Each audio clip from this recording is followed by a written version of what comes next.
All right, we are live. Hey, everyone who's listening in just now as we get rolling here, you might have just heard Shane's voice here just for a minute. He's going to kind of be on more just for tonight, just to give a little listen to us, make sure all the sound and settings are all set and good to go. But he's not really feeling well enough right now to be able to speak much. As you can see, even though we're not all like physically hanging out with each other because we all live in different locations. We're all still getting whatever bug is coming around this fall. Had it last week, but he's back with us this week, and now Shane's got it. But Sure. we are I, here. We are ready to roll. I think I sent it to him on accident, FedExed it to him. So, Yeah, right. my fault. You sent it through the voice channel here too. Maybe that's Yep. how it happened, or through the group text or something like It's that. the new Wi-Fi virus. Oh, geez. Oh man.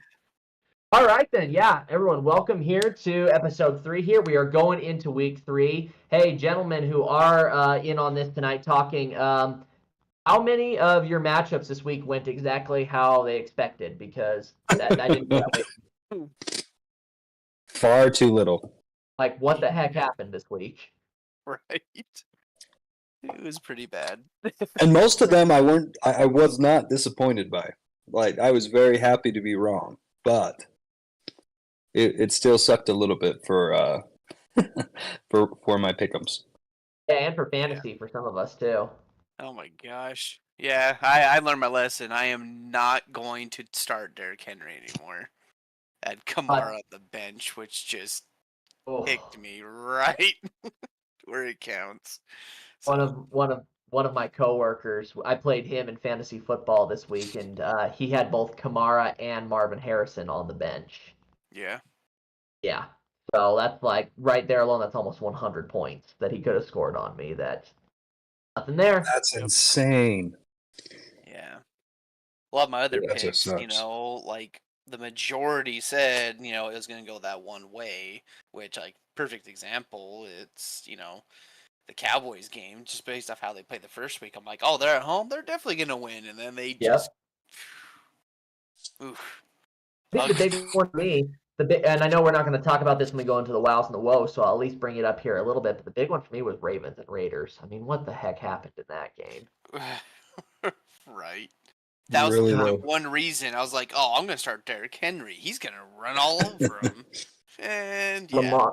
Lamar ruined me. He was part of my issue. I think, oh, in our own league with just the 4 of us, I played Tyler, and just Lamar didn't do me any favors. Tyler ran me over.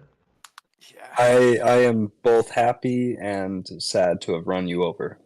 Okay. I take We no played each pleasure other. in beating you. Sure. We actually played each other twice in 2 leagues this week, and you killed me both times. So I mean, I, you sure, know, whatever. yeah, it was pretty great.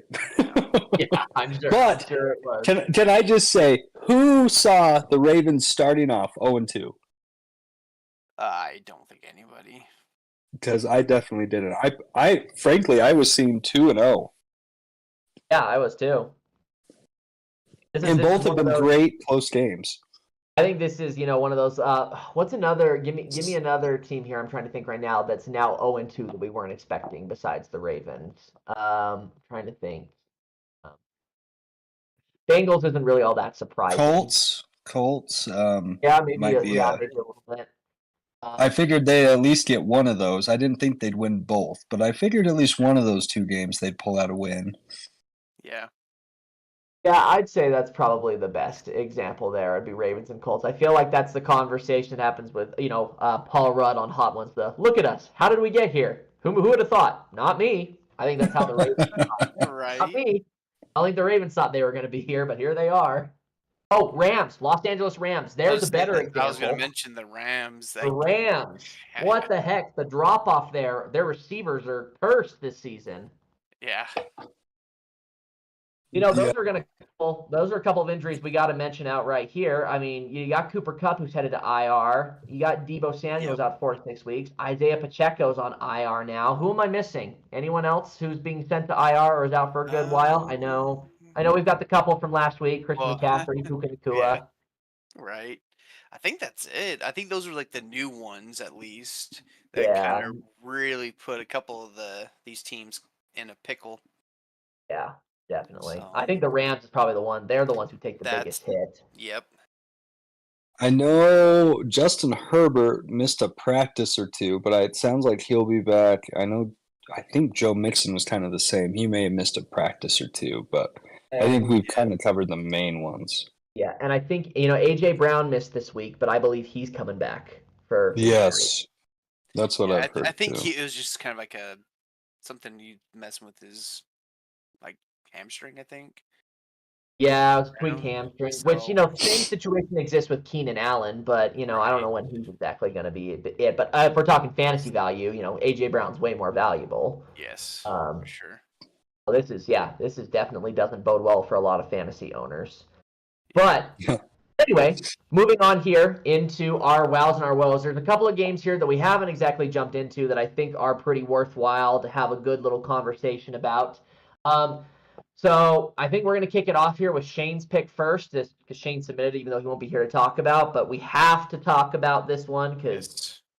this game was just straight up Yeah. wild. I know all of us on here, because we have certain feelings about one of these teams, we're not upset about it. But we got to talk about Saints and Cowboys. So, gentlemen, what are our thoughts? What do we have to share?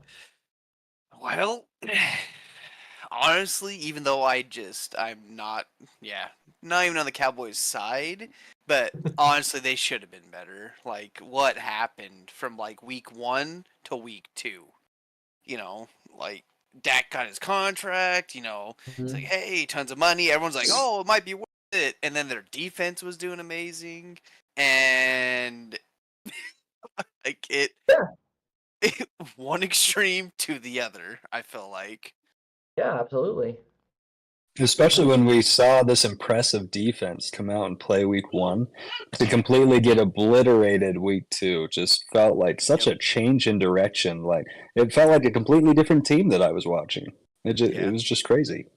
I completely agree. I mean, we're seeing a little bit. I don't want to say that it's a complete surprise on that end, because gentlemen, let's just call it what it is. Sometimes this is just what Dak Prescott does. You know what I mean? When it comes to his own personal performances, he has his highs and his lows. Normally, we see more of the lows in playoffs, but here it's rearing its ugly head here early in the season. But we can't throw all of the blame at the Cowboys here, because seriously, what are the Saints doing here? Like, this is nuts. The fact that They're scoring like drinking the these high right scoring Kool-Aid. games. That's what they're doing. They're drinking the good Kool-Aid, I think. Yeah. But will it last? That's the question. I mean, as a fellow NFC member, appreciator, it's a little terrifying. They were not a team I thought the league would be concerned about this year, but they've come in and played 2 phenomenal games so far. So what's the rest of the season going to look like? Yeah, and Tyler, I admit there's a lot of uncertainty there as far as arguments to be made. Like, you can make the argument with the first game, yeah, okay, they played the Panthers, you know what I mean? But they played the Cowboys, and they killed them in this week too. But you're right, I don't think at I home. think is like on the road they were able to do. I don't know. Like another friend of mine been talking about this, and I feel like the Saints didn't get enough credit coming into the season with their weapons, just because the stigma that Derek Carr has. It's just he's not a bad quarterback. It's just he wasn't represented well in Vegas. And I feel like with this team, just seeing how they're performing. Granted, they had an easy-ish first game, but I think they'll make a deep run into the playoffs. I think it's certainly possible. What's surprising about this is, I'll only say this for me. Let me know if you guys agree. But if we were to take, bets as far as which coach was going to be fired first in the regular season, mid-season, I had my vote on Dennis Allen for the Saints. Yeah. I really thought he'd be the first one canned, and I don't think that's really. The case. Yeah. No, definitely not. I think they got the right pieces, and honestly, going forward, they're probably going to have to be a topic week to week. I think they're going to stay consistent. I don't think they're going to be blowing people out like they did with the Cowboys. Mm-hmm. I think the Cowboys, honestly, just got a morale punch, and they just gave up. But I think they're going to be a tough team. Definitely. I think the biggest thing, going back, Tyler, to your point, is they got to maintain consistency here. Yep. Yep. And I'm curious, I think all teams in the NFL can have a blowout week where you're just like, wow, what team is this? And so, starting off the way they did, they had a pretty easy start. They've got a well played game against the Cowboys. Is this going to continue into week 2 or week 3? And I think this week is going to be the proving ground. If they come out and they play well this week, I'm going to start to be a little bit of a Saints believer. I'm going to start to say, okay, crap, this team is good. But if they lose this week, I think I could be like, oh, maybe a fluke, maybe just one of those crazy things.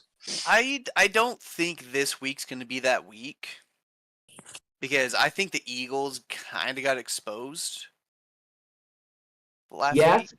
But in response to that, I feel like the Eagles are going to. It's a gut punch that they want to overcome. So I think they're going to be hurting when they come into this game against the Saints, that they're going to want to seriously do some damage. And if the Saints can respond well and at least make a good fight with them, or dare I say, get the win over them, yeah, I'm with Tyler. I'd become a Saints believer for sure. I agree. I think Eagles are still a tough team, even despite the loss to my Falcons. I think they're going to come in with a little bit of a chip on their shoulder, having lost to an NFC team, and they're going to NFC South team, and I think they're ready to take on another and prove that last week was a fluke for them. And anyway, I think this is going to be a good game. I almost picked them as my review team, but I think Eagles take this over the Saints. Yeah, no, definitely. Fair enough. I can see it.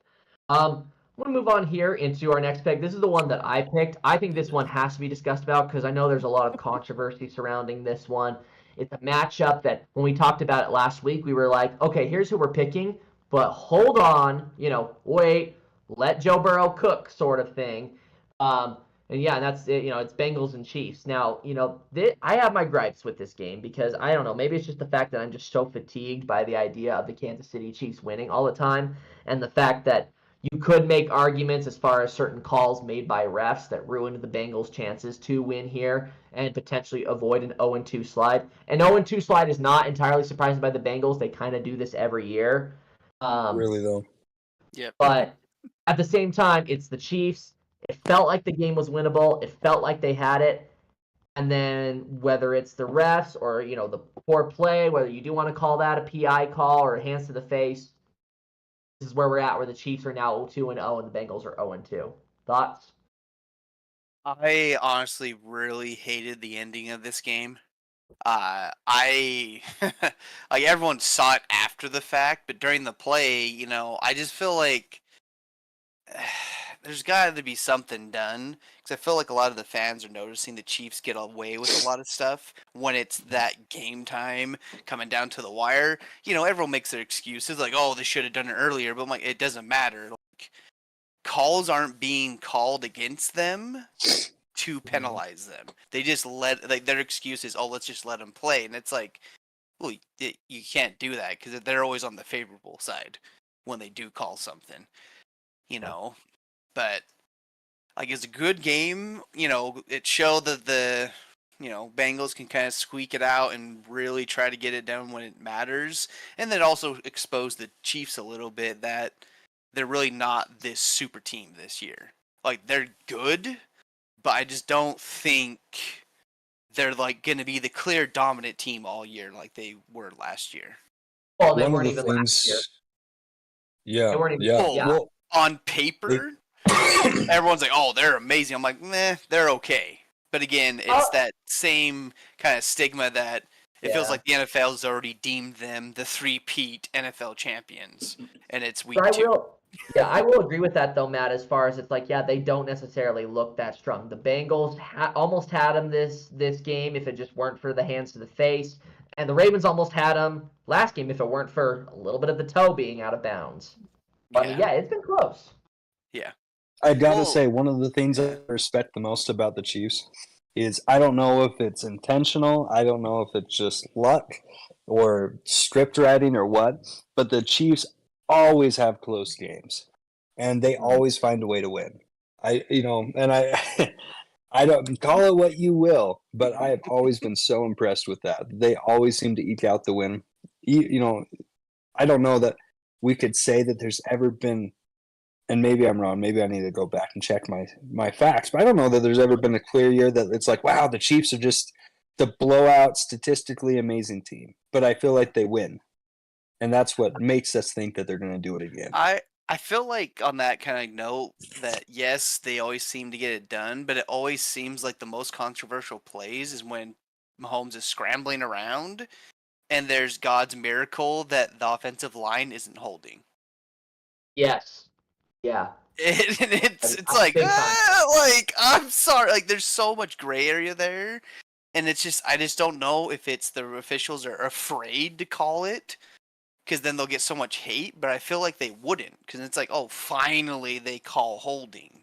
Because the perfect example I have in this game is, that last play, Mahomes is scrambling backwards and he starts moving out of the pocket into the left side of the field. And there's a Bengals guy being held by two offensive linemen as Mahomes is running in towards his direction. And it's like, where's the holding?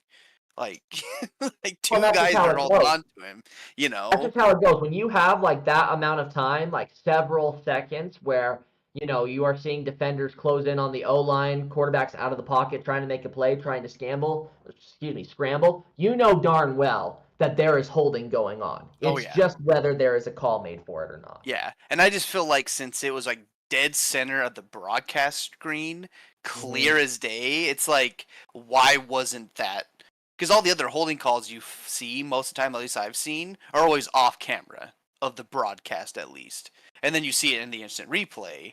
So it's like, and then obviously, to the Chiefs' credit, their strength is if Mahomes has 3 to 5 seconds to scramble, they're probably going to convert. True.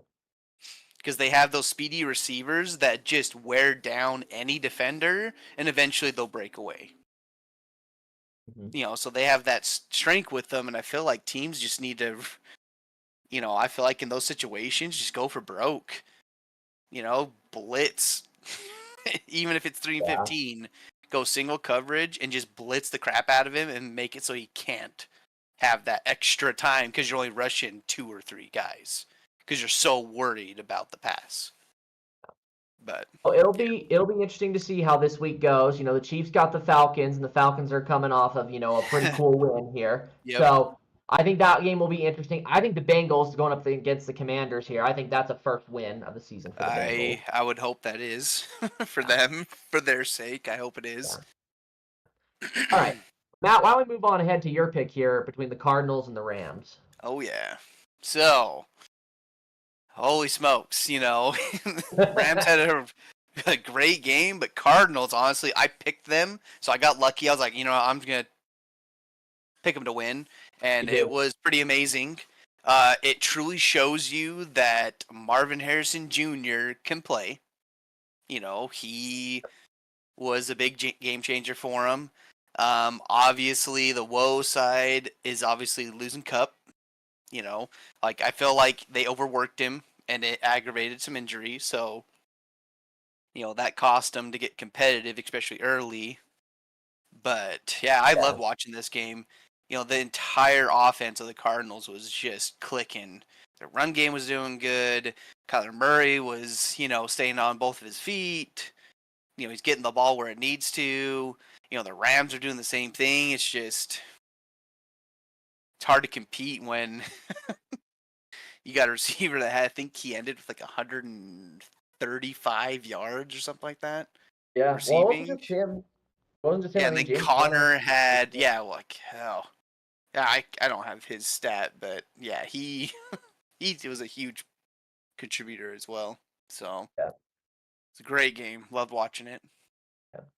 So do you feel like it's because of how many weapons the Cardinals have and use? Because something I've noticed with the Cardinals is they seem to spread the ball out quite a bit. Right. They've got tons of people all playing. I think it's also a good reminder for us here, because we haven't seen it in a couple of years. There's a reason Kyler Murray was picked number 1 overall. I mean, sometimes you see it with these QBs who are picked number 1 overall, where it really doesn't pan out. We're going to be talking about one of them here in a little bit, where this is going. But there's a reason Kyler was picked number one. And it's a Right. testament to his playmaking, to his throwing. We're just seeing that here in action again now that he's got some weapons to work with. Right. Yeah, he has the dependability of his players now instead of like, oh, I got one guy I can depend on. Yep. So we'll just have to see. The new season of Call of Duty dropped this week, so see how his Well, maybe prep there's- goes. You know? There's a dip in production. Just a little bit, you know, just a little bit less accurate this week. I can't blame him. I mean, Oh, yeah. Right? Spartan season, man. You know. Yep. Oh man. Tyler, let's go to yours So- here before we move on to so Eagles Falcons, obviously love my Falcons. What an exciting game. Holy cow. Like could not have been more of a nail biter there at the end. Was those last six Tyler, I screwed up. I was watching the majority of the game, and then when they kicked that field goal, I'll admit I kind of was just like, all right, well, my wife had just gotten home. She was on a trip for the day, and so I was like, I'm going to spend time with her. I don't need to really finish this game. I think the Eagles. Oh no. And then I pulled up the box score in the final. I went, wait, what? Totally Such a missed fun the ending. finish. It's That's funny. a fun finish. And I had contributed all to myself, of course, as a fan. I actually went to one of my buddies. I went to one of his plays. He's been trying to do more stuff with his wife, and she loves doing plays, so he did one with her. And as the play was starting, like we were going into the second half, and I was like, come on. And during intermission, I'd hop on and watch a little bit. I turned off all my notifications, and I was just like, I'm just going to finish the game when I get done here. But, I'd Smart. like to think it's my devotion to friendship that. No, I'm just kidding. But what a fun game. And holy cow, I think you see both of these games ended up, I think, victories because of quarterback. Sadly, I think Kirk Cousins had some of the best he's played in years in that last 5 minutes. But Jalen Hurts played amazing that entire time. Half the game, he just picked up the team on his back. They'd be third and long. They'd be, second and long. And he just scramble, run around, and Falcons couldn't stop him. He'd find a way to get the first down, restart, and holy cow, it's what kept him alive. Yeah. And some of those, without Jalen Hurts, I think that game wouldn't have been nearly so close. Right. One thing I'm going to add to that here really quickly, Touch, because I do want to hear your opinion on this as someone who was way more invested in the game than the rest of us here. That final play, when it came down to it, Cousins throwing to Drake London here on the edge. Do you attribute that more to the play calling and the way that the Falcons offense executed it? Or do you attribute some of that last minute touchdown, if you will, to the Eagles defense having a bit of a brain fart? I could see it going. It's interesting because watching it, when I watched it the first time, I was like, oh my gosh, how did he get free? And I like Drake London, but he's not someone who just is going to just outrun you every single time and get free. And he can get free. He can get open. And I think he's a talented player. But he's not just one of those crazy breakout and get free players. And he had quite a bit of space there. Actually, one of the cool things, and I can't even remember now who was guarding him. I was watching this in one of the in one of those post interviews. They were talking about how he had told Drake London, like, great route, man. Like, you totally left me. And I think it's just, I think it must have been a little bit of both. Mm-hmm. I think, obviously, fault of the defense, but clearly just someone had plugged in a good route at the right time and somehow been able to, maybe a little bit of providence. Yeah, I can see that. I feel like they're secondary in this game. I compare it to a middle school football team trying to tackle people in the Eagles secondary. Like, they'd get right there on him, and then they're like try to hug him instead of tackle, and then they just like stiff arm him, and they gain a few more yards, or they score a touchdown. It's like, what are you guys doing? It's like tackle him. Oh, yeah, absolutely. I did laugh at Drake London's flag when he was all celebrating. He does a little shooting gun thing, and they flagged him. I was Yeah. like, dude, you need to calm down. You have 10 yards all game. You need to I know. relax. You know? Like, Hey, it is his first time in the end pump the zone. brakes. So let's give him the credit he deserves. You know, his first time, he's excited, maybe a little too excited. At least he didn't throw the game because there's nothing worse. Nothing that drives me more crazy. And honestly, as soon as they celebrate and get penalized on something stupid like that, I'm like, you know what? There's a part of me that's like, I hope you lose the game just to show you how stupid it is to pull something like that, you know? Oh, you mean like Chase Claypool a couple of years ago, like just celebrating a first down, the clock's still running, and it cost him the game? Yeah, I remember that. Yeah. Oh, exactly. Yeah. Tyler, why don't you keep it rolling here? Let's shift gears here to our week 3 matchups. We've each kind of picked one that we're going to talk about here tonight. And really it's just some of the key details that are going to play out from it. I am super excited about the Steelers-Charger game. I think it's going to be a phenomenal show.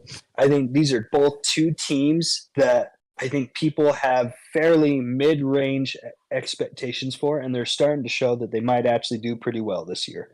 And so I think this is going to be a pivotal game for the NFL and for both of these teams. I think we're going to see I think we're going to have to see some incredible defense and maybe finally some good offense from both of these teams. I think both defenses have kind of been carrying them to where they are, and so I'd love to see it. You know, I think both defenses are going to play the same, so it's going to be a pretty fair match. But I think the difference maker is which offense is finally going to step up to the plate.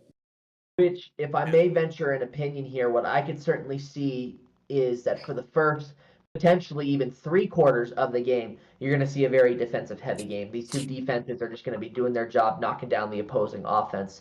But what usually happens when you have a defense be out on the field there that long, they get tired, they get gassed. And then in the fourth quarter, we're really going to start to see some scoring come alive and start to happen. And I could see it from both of them. I think, Justin Herbert, under Harbaugh's system, he can make some good magic happen here too. And then, same with Justin Fields, too. I mean, being in the system that works for him with Tomlin's system with the Steelers, it works. It works for him. I wish I could say the same if he were at the Bears, but we're seeing how that paid off in the game with Caleb Williams. It's working. And so I feel like both of them could really come to town, and this could come down to, just very close game, potentially a field goal kick here at the end, or dare I say overtime.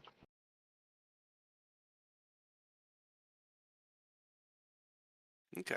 I mean, I'm always down for good overtime. Yeah. I'm always down for that. Yeah. But, field goal would be fun too.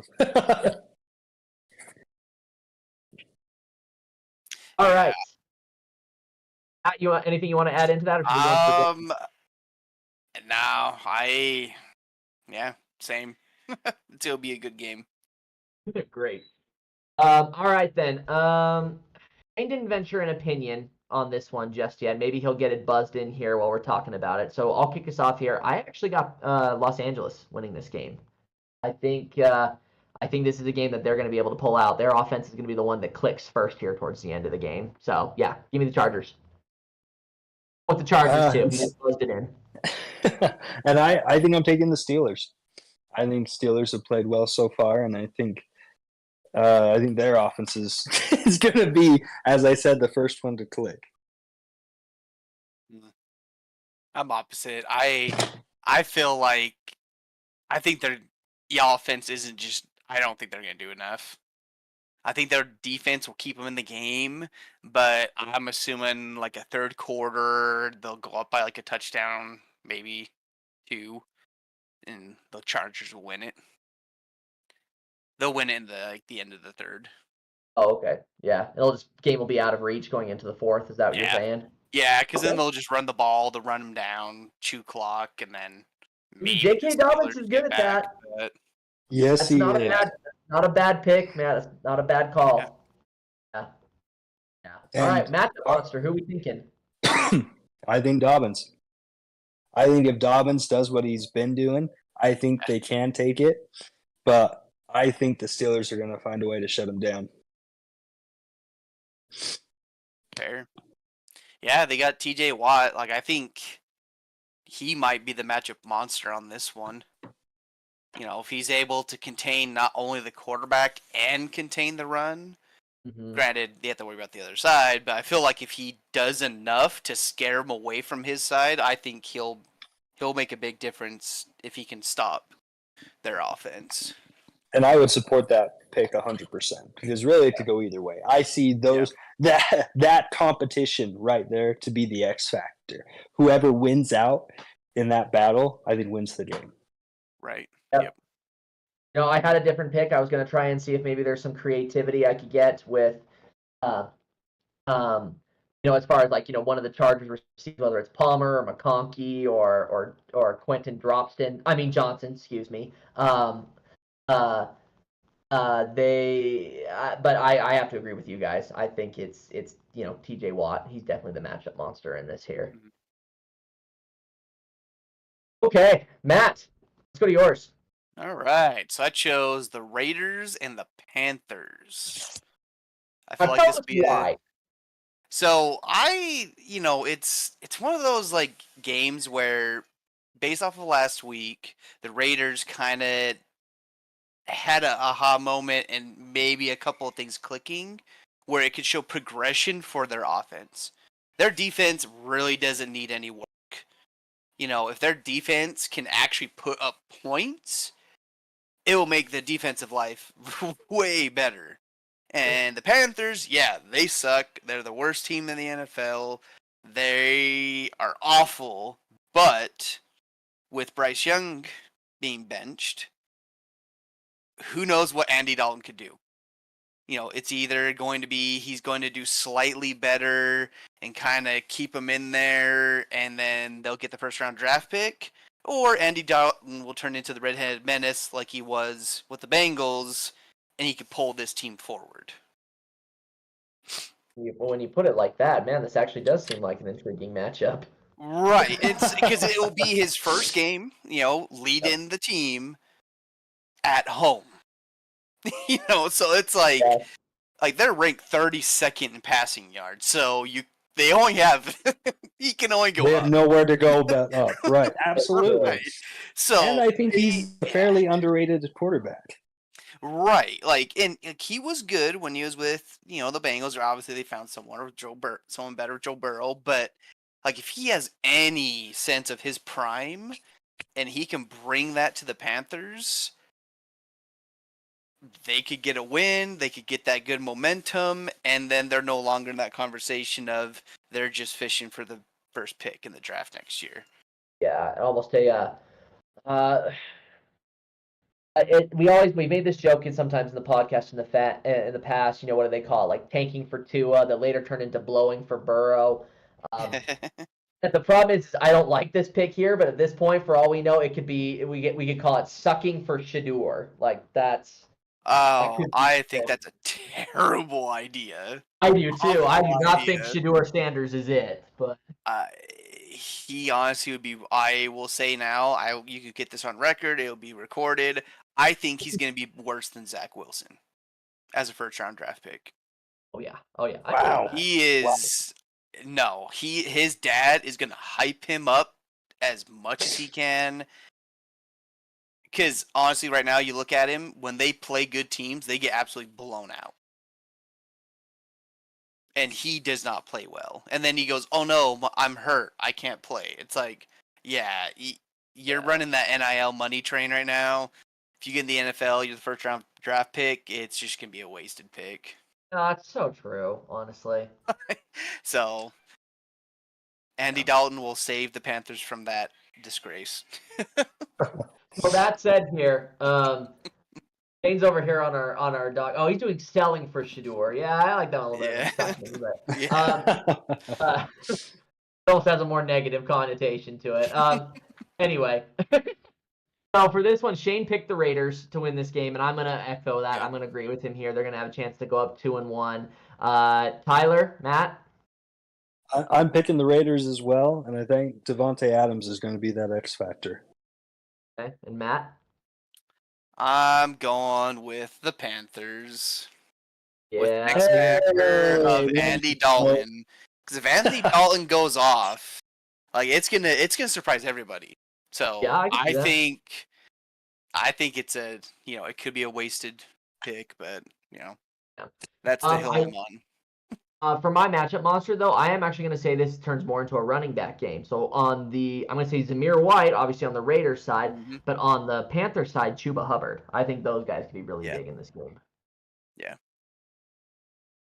All right. This one would be honestly a little bit more something we would talk about. I don't know. I'd rather have Shane did do a pick here, which is for the Texans and for the Vikings, but I think this is one of those where it's just like we won't cover this one here tonight. We'll just wait until he does get back.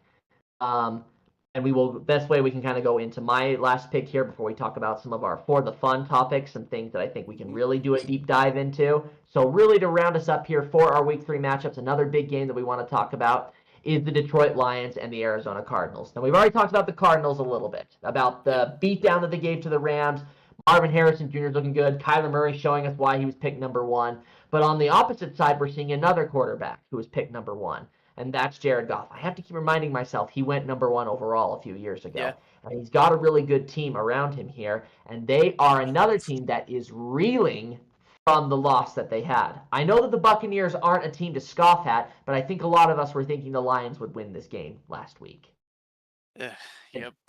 And to have that go the opposite way, I think, it's a thing of the Lions are definitely going to be looking for a way to rebound here. They're lucky that Amon-Ra St. Brown did not have a serious injury that they could potentially go back and play at a high level here. But the Arizona Cardinals, I think they're starting to pick up steam here too. The question is when these two teams that could potentially be powerhouses this season meet each other, what happens? Yeah. Right. I'm honestly hoping for a close game.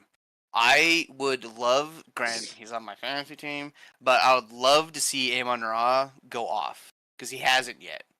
Yeah. Like, he hasn't been that guy he has been the last 2 years, and I honestly think that's probably why the Lions have been kind of a little bit lackluster last couple of performances. They haven't been able to have that dominant receiver, and I feel like in order for them to compete and beat the Cardinals, they're going to have to get on the same wavelength as the Cardinals are riding right now. So I think it's going to be a shootout. Yeah, I'd agree with that. Mm-hmm. I can get behind that. Absolutely. Yeah. I think Lions have a little bit of the edge in this game. I think the Cardinals are going to play their hearts out, and it's going to be a great game. I think it's going to be close no matter what really ends up happening. But I just see the Lions edging them out here, and I'm just as surprised as everyone else, I think, last week with their loss. But I think they take the cup. Maybe, Tyler, to offer a little bit of opinion there as far as how the Lions might have the edge. If you ask me, I think maybe a big chunk of that can come from their defense. I think I put more trust in the Lions defense than I do in the Cardinals defense. I think it's going to be 28-31 Cardinals. Yeah. I got to go with the Cards too. Even though I said the Lions, like I give them the they had the better defense, I'm taking the Cards on this one. Yeah. Good. I'm hoping that I get to look pretty good next week when I'm the only one right. Shane picked the Lions too, but We'll see. Oh, Shane, no. I was going to be all alone. And he messed it up. Sorry to burst your bubble there, Ty. No. Yeah. I think the matchup monsters in this game is going to be Goff and Murray. That's who's going to perform better. So that's and my maybe more to your point pick. too, on the receiving end, Amon-Ra St. Brown and Marvin Harrison Jr. Yeah. Who's going to perform better? Who's going to look better? I think that's good. They're both going to look They're both going to look good. It's just which one looks best. Right. Right. All right, then. Let's go ahead and dive into some of our for the fun topics that have been put together for this week. I don't know if we can get through all of these here, but they're definitely all worth a good conversation here. So I'll announce these out to people who are listening in at this time and those who are going to tune in later as far as what the 4 are, and then we'll decide for ourselves which one we want to start off with. So these 4 categories or these 4 subjects that we're going to be talking about. The first of which is it's going to be talking about the Kansas City Chiefs. And what team is best suited to stop them from doing a three-peat here? The next subject is we're going to be talking about the rookies, specifically the rookie QBs, how things are looking there, who's the best rookie standout at this point. The third subject, it's about Tua Tagovailoa. We got to talk about the concussion situation. We got to be talking about where does he go from here. And then still on that subject with quarterbacks, the last topic we got to talk about is Deshaun Watson and his contract and his newest allegation, and what did the Browns do with that. So based off those 4 subjects, what are we thinking, guys? I think Dynasty Killer is always a fun one. Yeah, Dynasty Killers, I think, is always a good topic to talk about. Definitely. Well, and we've already addressed this even just in this episode that we're tired of the Chiefs getting the win at this time. I know, Matt, you didn't feel this way a couple of years ago, but that's kind of how it felt when the Patriots were dominating the entire time too. We're just seeing another team. Yeah, but the biggest difference I will say between the Patriots winning all the time and the Chiefs is that the NFL did all they could to prevent the New England Patriots from winning. That's true. If you die on that hill in there, yeah, no, I could. They're cheating. Oh, they're stealing this. Oh, and it's like they got penalized. They lost picks. They lost money and salary cap, and yet they still won. I mean, Shane would beg to disagree with you talking about whether Miles Jack was down or not in the AFC Championship game. But there's controversy about I'm talking about pre that, like what they do to just hurt them. Because when you take away picks from a team, that kills them. The Chiefs, all they get is just like they have a revolving door of weapons for Mahomes.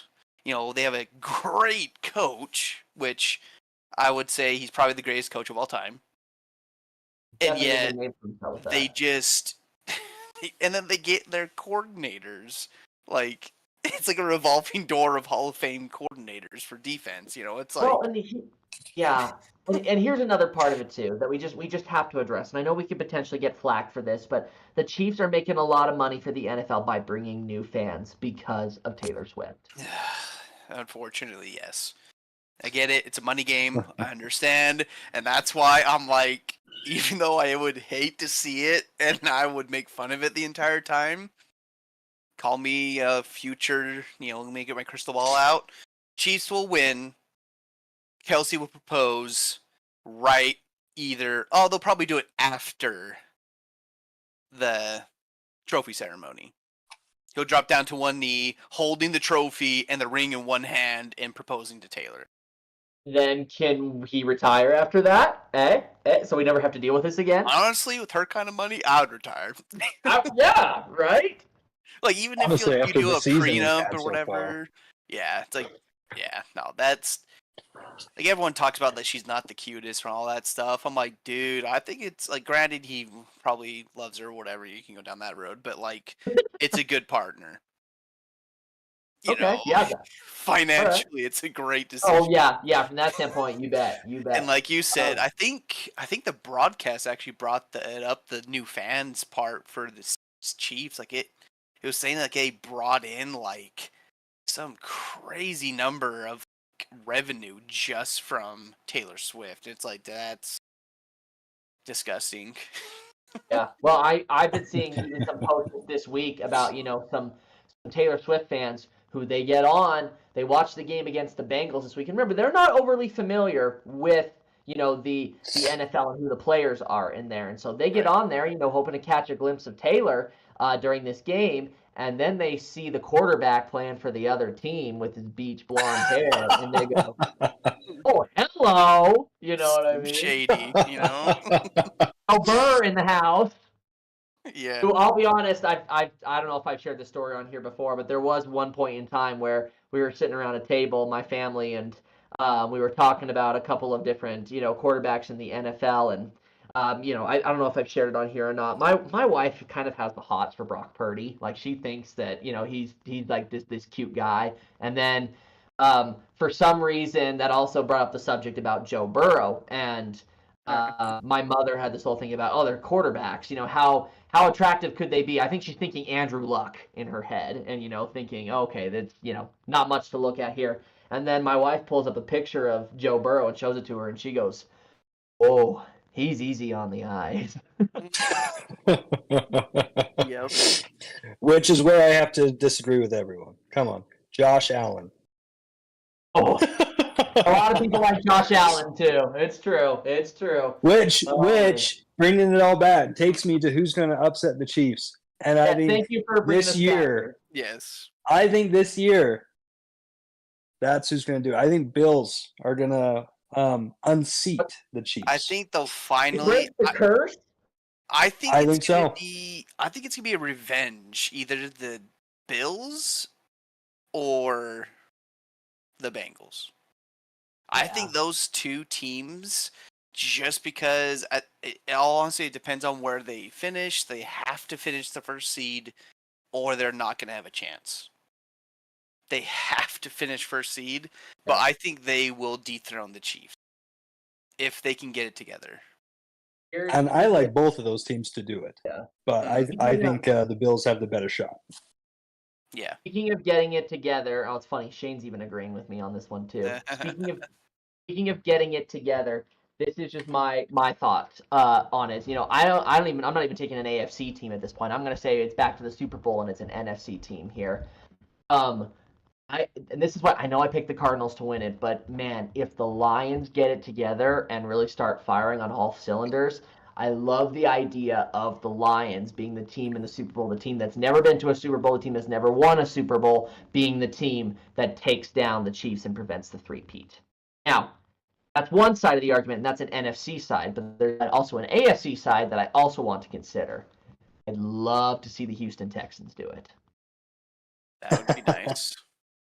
Again, another team that's never been to the Super Bowl, has never won it. I love C.J. Stroud, even though, you know, the Texans messed with my team on Sunday night. I mean, obviously the Bears ain't going to be the team bringing down the Chiefs. Yeah. So I love the idea of those two teams that have essentially been overlooked for years now, being the team that essentially becomes, to many people who despise the Chiefs, being the savior team here at the end. Yeah. I think they're both kind of the American sweetheart teams right now. I think they're pretty well appreciated right now, and so I fall into that a little bit of that bandwagon. I love both teams. I think it's fun to see a lot of young talent, especially in teams that haven't been to the Super Bowl, and so haven't won a Super Bowl. Yeah. And I'd be just fine with that too. There's definitely, priority wise, I can't say I would rather see anyone than the Chiefs, but there's a lot of people I would rather see than the Chiefs. Yeah. Yes. I feel like it has to be done in the playoffs, so that's why I'm like, I can't put an NFC team in there because I just don't think they'll be able to get it done. Yeah. When it's in the Super Bowl. Yeah, like, and I agree. Regardless of how good they are, yeah, the Niners could be like prime playing, like better than they were last year, and I feel like something would go wrong or something would happen and they would lose. So I think if it's going to happen, someone's going to have to really beef up and get them in the playoffs. Either that. So can anyone tell me? Either that or Tom Brady finds a way to come back and he takes over a team to the Super Bowl and brings down the Chiefs. Hey, go with the Dolphins, dog. You know, let's go.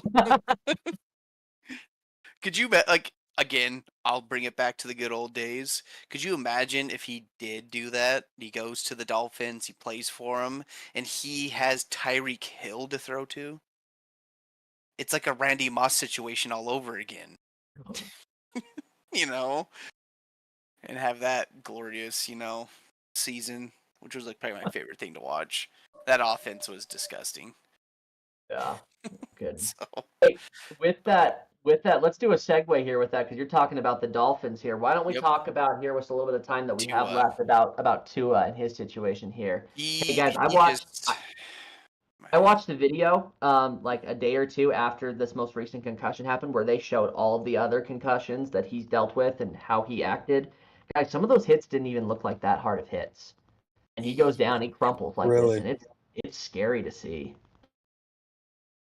I don't know. That's never good. I'm a long-standing supporter of, you know, if you get to the point where you're truly your physical health is threatened by your career, your sport of interest, whatever it may be, it's time to hang up the cleats. Like Yeah. your you have life. You have the rest of your life to find something else that you can be amazing at. Don't waste it on something that's gonna end to you just getting hurt. Right. Mhm. Well, So you gotta. if you look at the money thing, because I know money's always the discussion when it comes to Mhm. this, but so if he can get, if I remember right, someone was telling me that if he is not cleared by the doctor saying you really can't play football anymore, the guy of his 150 million that's left over, he gets roughly about 130 million. So he's Okay. got to be able to look at this and be like, and if his doctor's like, I really don't think you should, it's up to him type thing. It's like, oh, it's in his ballpark. Like, yes, medically you can, but I advise you not to. If it's in that situation, honestly, dude, take the money. Like, you're not going to get a renewed contract once it's up. Even if you somehow, a miracle, don't get hurt the rest of the season and go to the Super Bowl and win, you're not going to get a renewed contract because he has 2 more years after this one. It's like, dude, take your money, Yeah. take care of yourself, take care of your family, and just go quiet. Like, or if you don't want to retire, be the backup. Step down. Like, so that's my There's so many different careers in football.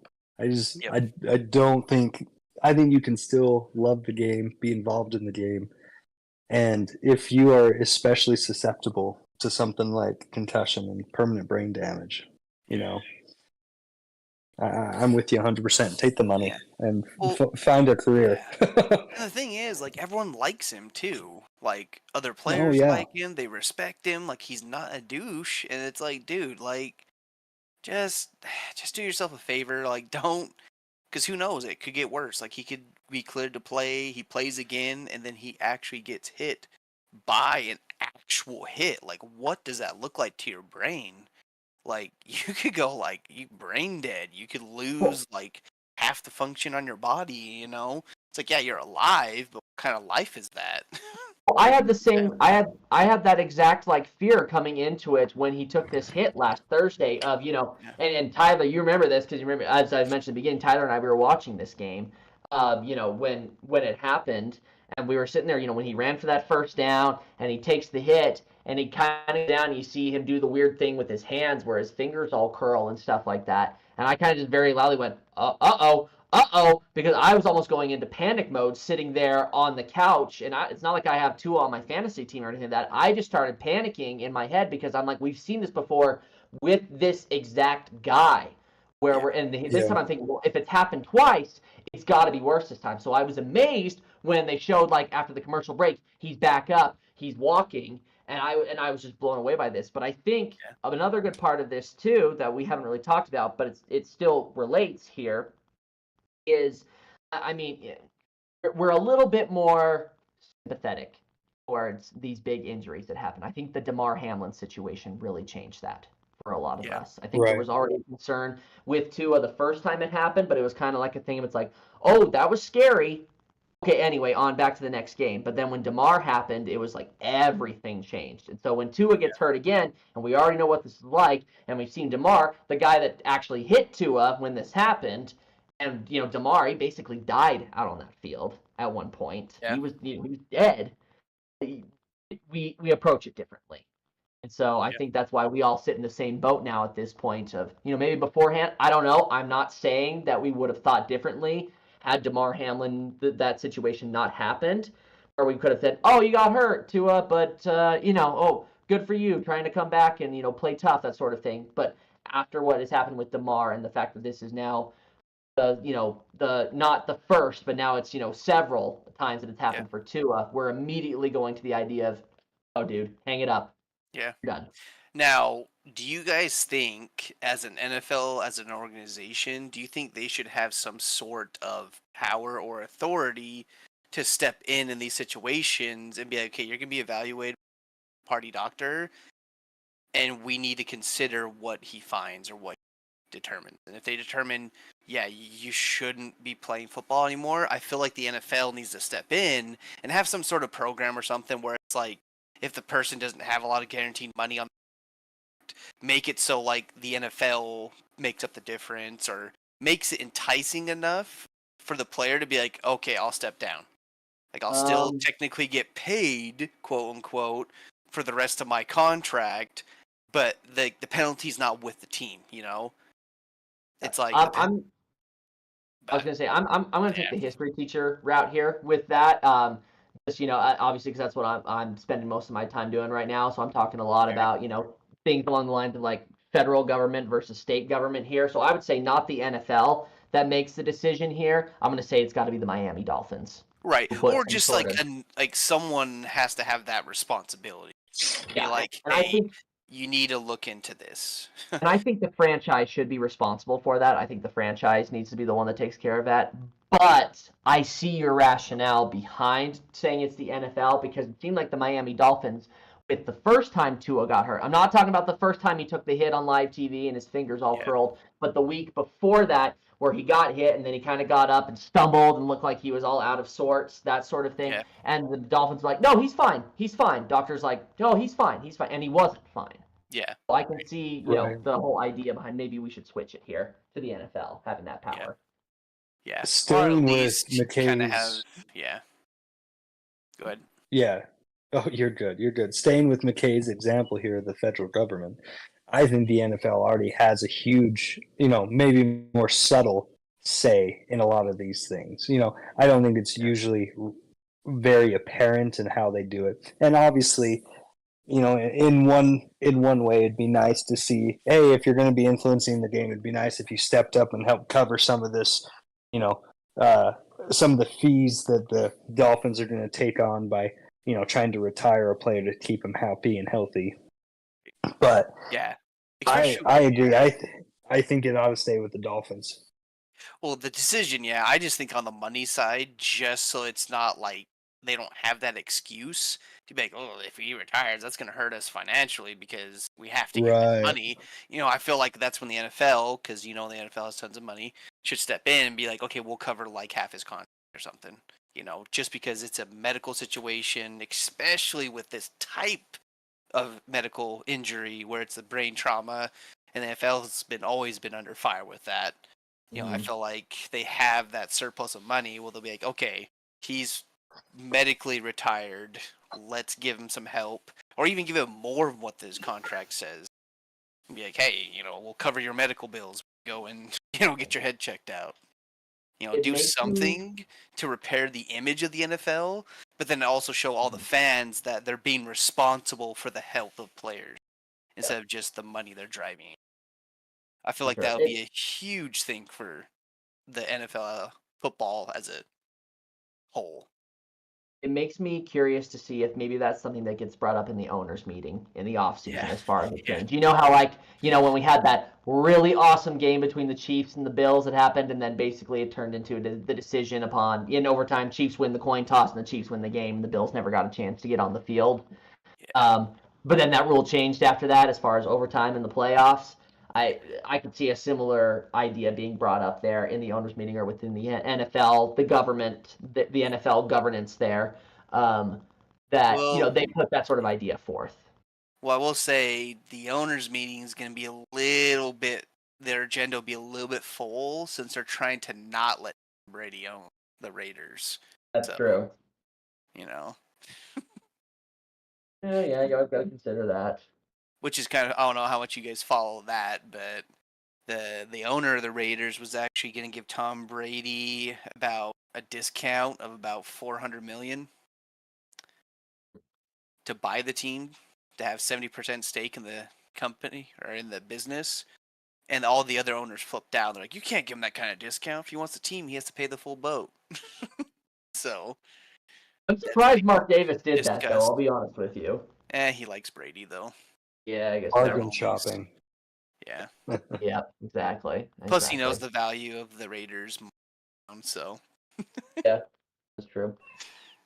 All right then, guys. I'm gonna say, yeah. At this point here, we're over the hour. We've had some really, really good conversation here. We've Yep. got 2 other subjects we've talked about. I think those are good ones that we can also, of course, save for next week as the Deshaun situation continues to evolve here, as these Yeah. rookies continue to, continue with their, their performance here. Especially with the Really, quarterback. really quick on that. Let's just Yeah. get it out of the way. Who's going to score a touchdown first? A passing touchdown. Who's going to be? Okay. Let's see. So the Commanders, so Jaden Daniels, he's got the Bengals this week, right? Yep. And then who do the Broncos play this week? The Broncos play. Oh, geez. Bears have the Colts. I'll tell you that. Yeah. Oh my gosh, who do they have? Broncos have the Bucks. The Bucks. It's not yeah. Bo Nix. It won't be Bo Nix. My money's on Jaden Daniels. Oh, my money's on Bo Nix. Really? I think Caleb Williams will be the last one to score a passing I touchdown. think you're right. You know what? That was my very opinion. The frustrating thing is he's had 2 opportunities in these past 2 games where he technically would have scored the touchdown, but his receiver dropped the dang ball. Right. Oh, it's It was great. Keenan Allen against the Titans, and it was Odunze against the Texans. Yep. But that we're just gonna say it's Caleb Williams last because the Bears are cursed. Yep. Yep. Oh, I like that. And we can definitely see how that goes here this week. I think Yep. one of them will for sure score. the I first hope time. so.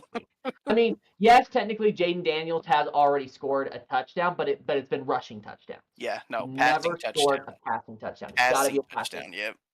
Yep. Yeah, I don't So- think it's going to happen, but, we'll see. We will see. It'll All be right, then. topic Yeah, next gentlemen. week. Yep, we'll see about that next week. But with that, that will wrap up our episode here for this evening. We thank those of you who tuned in with us tonight and those who will be watching later. This has been a fun one. There's a lot to talk about here, and I think, as we go into this next week, a couple of good matchups. We've covered a few here tonight. Are there any other matchups as I look ahead for this next week that I'm not saying we need to go into the specifics here, but we look at it and we say, oh, that one could be a really, really good game. Let's see, what do we got? Ravens and Cowboys. I think that's a big one that we're, I not think Ravens looking and at there. Cowboys could be a big one. I think that'd be a good game. Another one I'm going to throw in here too. I know the Bills are firing on all cylinders here right now, but for some reason, whenever they play the Jaguars and you essentially have the meeting of the 2 Josh Allens, I know one of them's changed his name now. For some reason, the Jaguars seem to have the Bills' number. Yeah. It's one of those games where for some reason there's one other team that you wouldn't expect to be really difficult as a matchup for this team, but they are. So I think that one could be interesting too. I'd agree. I mean, there's a lot of exciting games this week. I agree. I think the one I'm probably most excited about outside of the ones we've already discussed is probably the Ravens. I just want to see if they can break out and finally get that win. Yeah. Or if they're going to go 0-3. Oh man, I don't even know what to think if the Ravens go 0-3. Right. Ah, Yeah. All right, then with that, that will be the end of our episode here. Again, thank you for those who tuned in tonight, and we will see you next week. See you guys next week.